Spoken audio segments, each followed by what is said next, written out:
ام سلمہ رضی اللہ عنہ کا اہم مشورہ۔ چنانچہ نبی علیہ السلام صلح حدیبیہ کے وقت کافروں کے ساتھ صلح کرنا چاہتے تھے، تو آپ نے صلح کے اوپر دستخط فرمائے۔ صحابہ کرام کی جنرل انڈرسٹینڈنگ یہ تھی کہ ہمیں کافروں سے دب کر ان کے ساتھ صلح نہیں کرنی چاہیے۔ اگر یہ ہمارا راستہ روکیں گے تو ہم ان سے لڑیں گے۔ کون ہوتے ہیں یہ ہمارا راستہ روکنے والے؟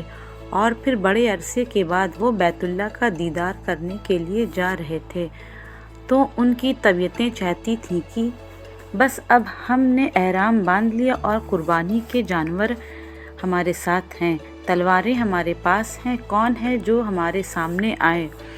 مگر اللہ رب العزت کے محبوب نے صلح کو ترجیح دیتے ہوئے ان کے ساتھ اس موقع پر ایک ایگریمنٹ کر لیا۔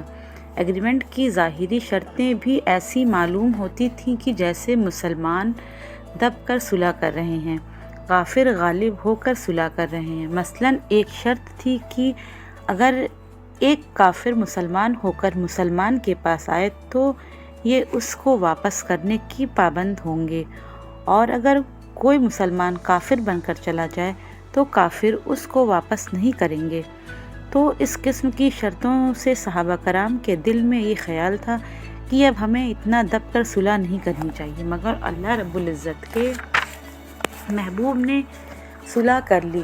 جب صلح پر دستخط ہو گئے تو آپ نے صحابہ کرام کو فرمایا کہ اب ہم اپنے احرام اتاریں، جانوروں کو یہیں ذبح کر دیں، پھر ہم دوبارہ کبھی عمرہ کریں گے۔ اب یہ حکم صحابہ کے لیے عجیب و غریب تھا۔ وہ اتنا حیرت میں ڈوب گئے کہ ان کی طبیعتیں احرام اتارنے کے لیے آمادہ ہی نہیں ہو رہی تھیں، تو وہ یہ حکم سن کر خاموش ہو گئے، مگر ان میں سے احرام اتارنے کے لیے کوئی بھی نہیں اٹھا۔ نبی علیہ السلام نے جب یہ دیکھا تو آپ نے خیمے کی تشریف لائیں، آپ اپنے خیمے میں تشریف لائیں۔ آپ کی اہلیہ صحابہ ام سلمہ خیمے میں تھیں۔ آپ نے ان کے سامنے تذکرہ کیا کہ اس طرح میں نے یہ صلح پر دستخط کر دیے اور میں نے صحابہ کو کہہ دیا کہ احرام اتار دو، مگر ان کی طبیعتیں آمادہ ہی نہیں ہو رہی تھیں۔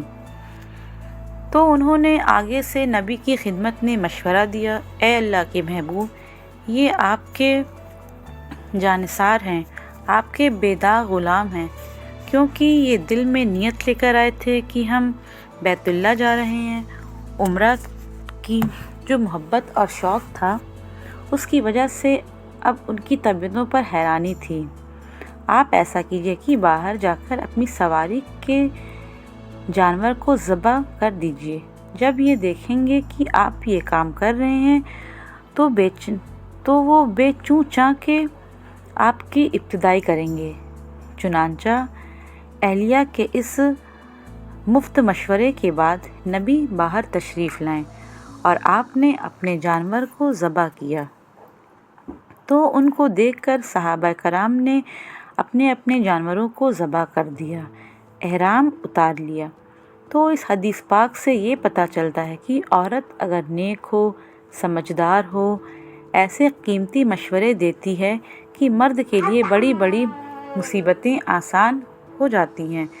اس طرح اگر خاوند سمجھدار ہو، اچھا ہو، تو جو چیز عورت کے لیے پہاڑ سے بڑی مصیبتیں ہوتی ہیں، مرد ان مصیبتوں کا آسان حل ڈھونڈ لیتا ہے اور عورت کو پریشانی سے بچا لیتا ہے۔